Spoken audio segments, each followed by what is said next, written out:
이 시간에 우리 이사야 62장 10절에서 12절 말씀을 통해 하나님 백성의 삶이라는 우리 구원받은 성도들의 그 복된 삶에 관한 말씀을 나누고 기도하기를 원합니다. 오늘 읽은 이 말씀은 하나님 백성들의 삶의 모습은 어떤 모습이 되어야 하는지, 또 하나님을 믿는 우리 성도들이 이 세상을 살아갈 때 어떤 자세를 갖고 살아가야 하는지에 대하여 가르쳐주고 있는 말씀입니다. 하나님의 백성인 이스라엘이 죄를 지음으로 이 바벨론으로 포로로 잡혀갔습니다. 포로로 잡혀간 이스라엘 백성들은 바벨론에 의해 짓밟힘을 당하고 고생을 했습니다. 그런 이스라엘 백성들을 보고 사람들은 실망을 한 거예요. 포로로 잡혀가서 이렇게 짓밟히고 치욕적인 삶을 살아야 했던 이스라엘 백성들의 그 모습은 하나님을 믿는 백성들의 참된 진실한 모습이 아니었습니다. 그들은 죄를 지어 하나님으로부터 징계를 받는 중에 있었기 때문에 그들의 삶에는 진정한 하나님 백성으로서의 용기가 있고 담대함과 축복된 모습이 나타나지 않았던 겁니다. 오늘 우리의 삶도 동일하다고 생각합니다. 우리가 하나님의 백성, 성도가 되었으므로 죄를 짓고 하나님과 멀어져 있으면 우리의 삶 속에도 하나님 백성의 참된 모습이 나타나지 않습니다. 그래서 사람들로부터 어떤 말을 듣게 됩니까? 하나님을 믿는 사람이 왜 저래 할 정도로 무능한 모습을 보이므로 사람들에게 실망을 주는 삶을 살 수밖에 없습니다. 오늘 우리가 하나님의 백성이면서도 하나님의 백성을 살지 못하는 안타까운 모습을 보일 때가 많이 있기도 합니다.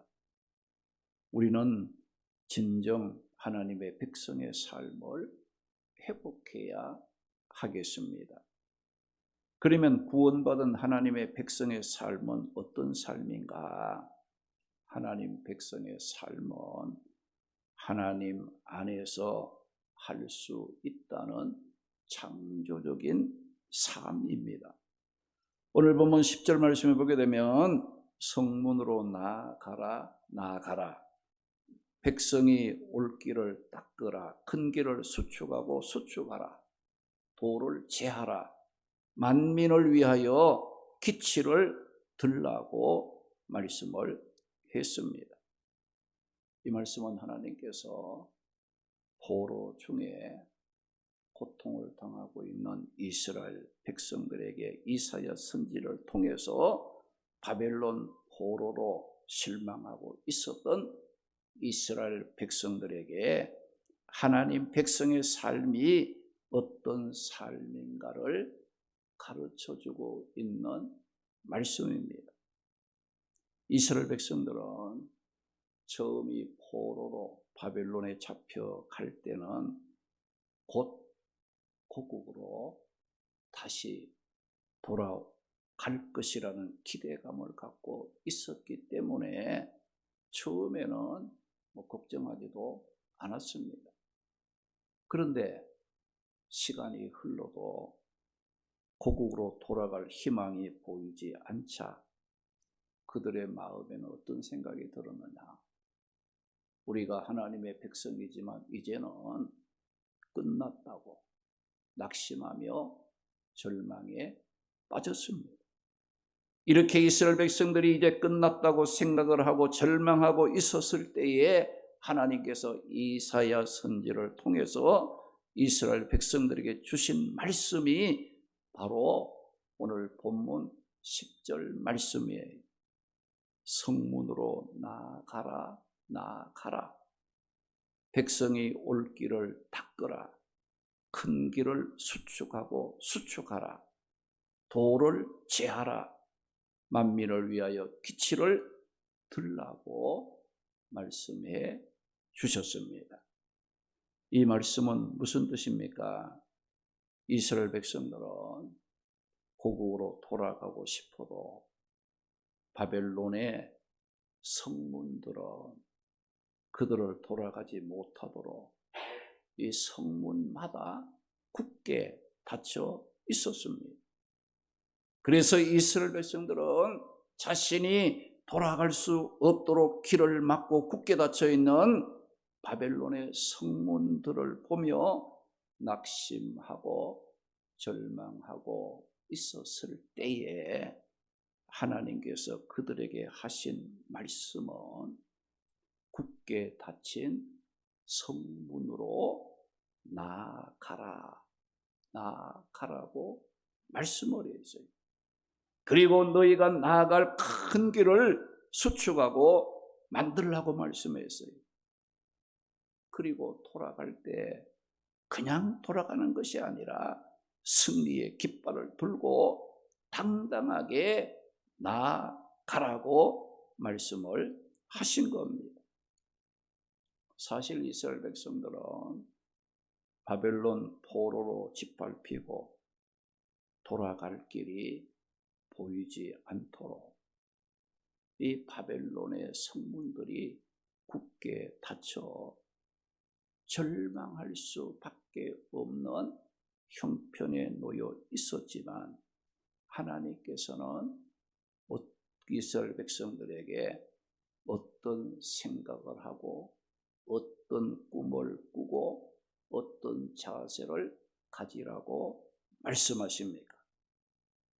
안 된다고 낙심하지 말고 하나님 안에서 할 수 있다는 창조적인 믿음을 갖고 지금 너희들 눈앞에 볼 때는 너희들이 나아가는 길을 막는 바벨론에 굳게 닫힌 성문이 있지만은 이 굳게 닫힌 성문이 활짝 열릴 것을 확신하고 성문으로 나아가라.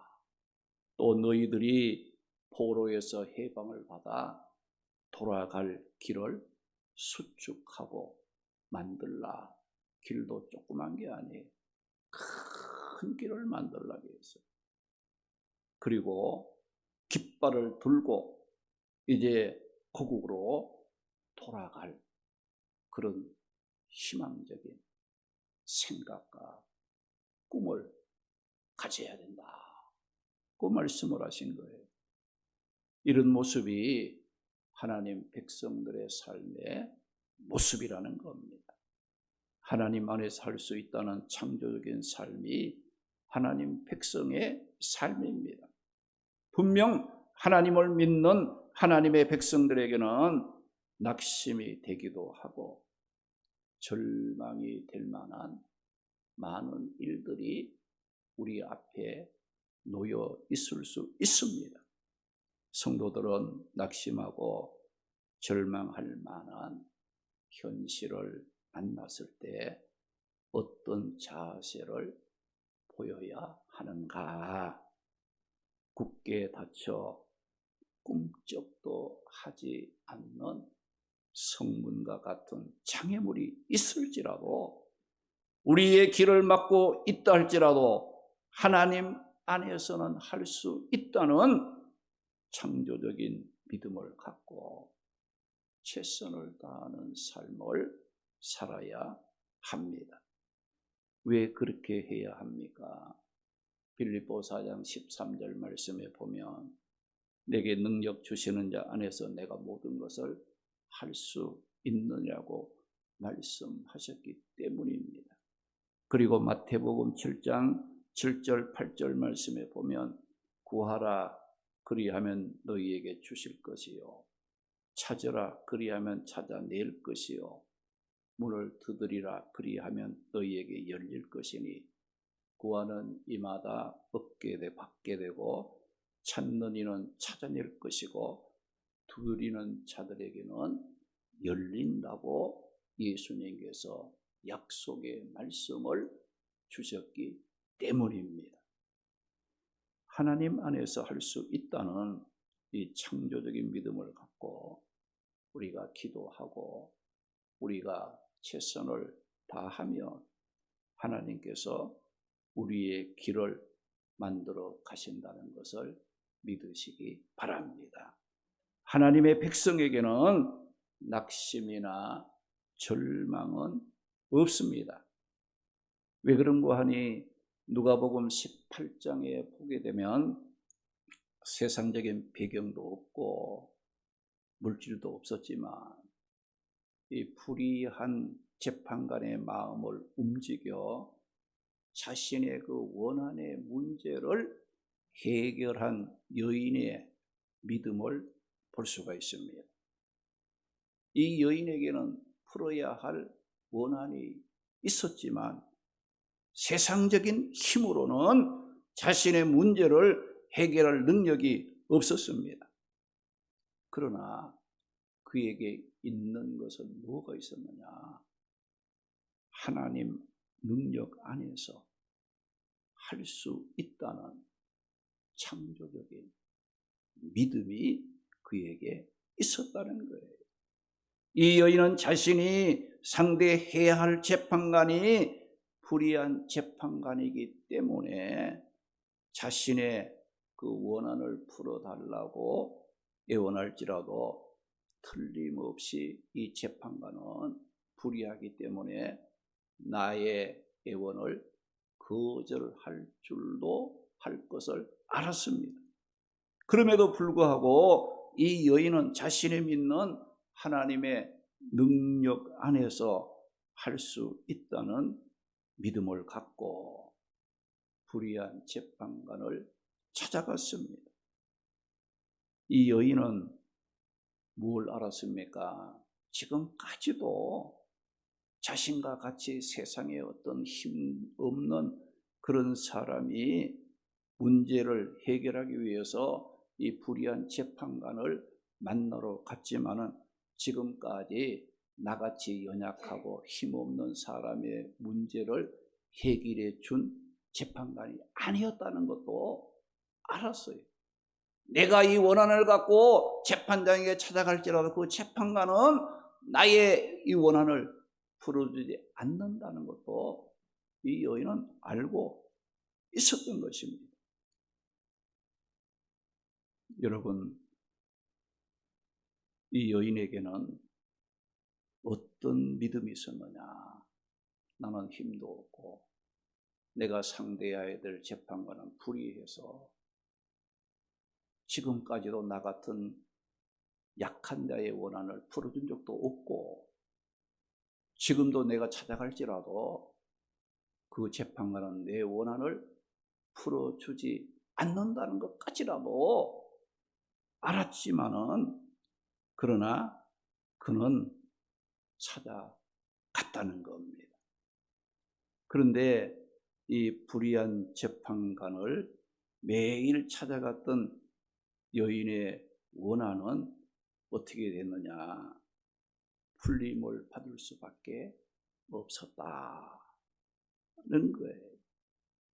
여러분, 예수님께서 불의한 재판관이 매일 찾아갔던 여인의 원한을 풀어준 것을 말씀하시면서 하나님의 백성인 우리 성도들에게 주신 교훈이 뭡니까?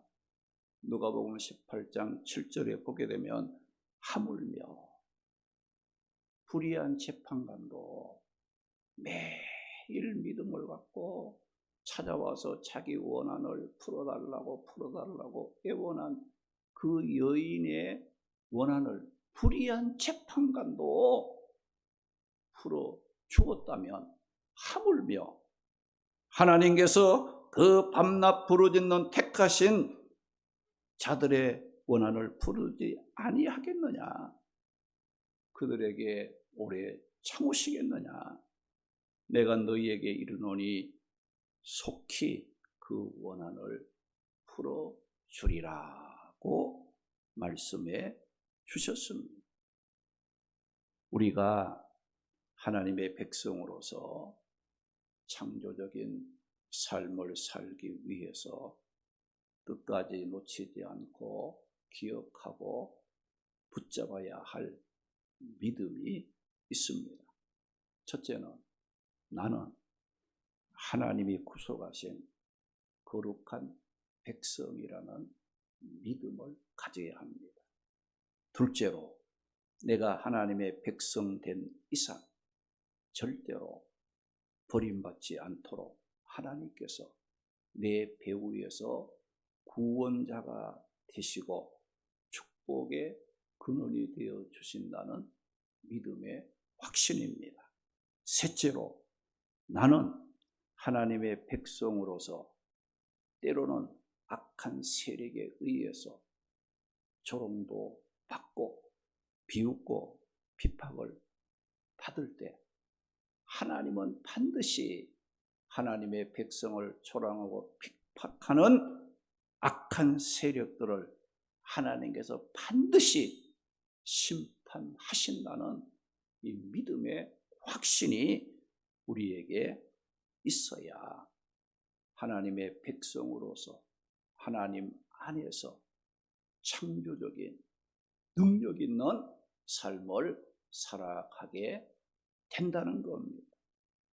오늘 이 불의한 재판관을 찾아간 여인은 누구를 보고 찾아갔습니까?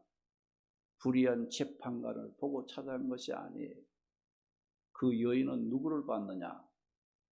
하나님의 백성을 절대로 버리지 아니하시고 그들의 부르짖며 간구를 응답해 주시는 할 수 있게 하시는 능력의 하나님을 바라보고 이 불의한 재판관을 찾아갔지 불의한 재판관을 보고 찾아간 거 아니에요. 그 하나님이 불의한 재판관 배후에서 역사하시는 그 하나님의 능력의 하나님을 바라보았기 때문에 지금까지도 불의한 재판관이 힘없는 자의 원한 풀어준 일도 없었고 내가 지금 갈지라도 이 불의한 재판관은 내 원한을 풀어주지 않는다는 것을 알면서도 이 여인은 불의한 재판관을 찾아간 것을 하나님 안에서 능력 안에서 창조적인 믿음을 가졌기 때문에 찾아갔고 결국은 불의한 재판관일지라도 그 여인의 원한을 풀어줄 수밖에 없었다는 것을 말씀하고 있어요. 우리 오늘 말씀에도 보게 되면 지금 이스라엘 백성들 바벨론 포로에 핍박을 당하고 짓밟힘을 당하는 정말 사방을 둘러봐도 그들은 고국으로 돌아갈 길이 없었어요. 성문들이 굳게 닫혀 그들을 구속하고 있었어요. 그러나 하나님께서는 뭐라고 했습니까? 성문으로 나아가라. 성문으로 나아가라. 너희가 눈으로 보기에는 그 성문이 굳게 닫힘으로 너희 갈 길이 없어 보이지만 그렇다고 해서 낙심하지 말라. 하나님 안에서 할 수 있다는 저 굳게 닫힌 문도 활짝 열릴 수 있다는 이런 믿음을 갖고 나아가라는 하나님의 말씀을 이스라엘 백성들에게 주신 것입니다. 우리가 구원받은 하나님의 백성들에게는 하나님의 능력 안에 살 수 있다는 이 창조적인 그런 믿음을 갖고 살아가기만 하며 절대로 버림받지 않도록 길을 열어주시는 하나님이십니다. 마태복음 22장 32절의 말씀 보게 되면 하나님은 어떤 하나님이라고 말씀했습니까? 나는 아브라함의 하나님이요 이삭의 하나님이요 야곱의 하나님이라고 말씀하시면서 하나님은 죽은 자의 하나님이 아니요 살아있는 자의 하나님이라고 말씀하고 있습니다. 우리가 하나님 능력 안에서 창조적인 믿음을 갖지 아니하면 하나님이 능력이 없어 힘이 없어 역사하지 않는 것이 아니라 내 믿음이 죽은 자는 하나님 역사하지 않는다는 거예요. 내 잠자는 믿음을 일깨우고 하나님의 백성의 삶을 회복하고 우리 앞에 장애물이 있고 길이 안 보인다 할지라도 하나님 안에서 할 수 있다는 창조적인 믿음을 갖고 우리가 기도하고 또 소망을 갖고 용기를 갖고 나아갈 때 하나님께서는 우리의 삶을 열어주시고 지켜주시는 축복의 역사를 갖게 하십니다. 사랑하는 성도 여러분, 삶의 길이 안 보인다고 내 삶의 길이 험하다고 불평하며 원망하기보다 하나님 능력 안에서 할 수 있다는 창조적인 믿음을 갖고 살아가는 자 되시기 바랍니다. 하나님의 백성의 삶은 하나님 안에서는 할 수 있다는 창조적인 삶입니다. 우리 모두 아무리 힘들고 어려워도 삶의 길을 내시고 승리의 깃발을 흔들 수 있도록 용기를 주시는 능력의 하나님 안에서 창조적인 삶을 살아가는 복된 성도들이 되시기를 주님의 이름으로 축원합니다. 할렐루야.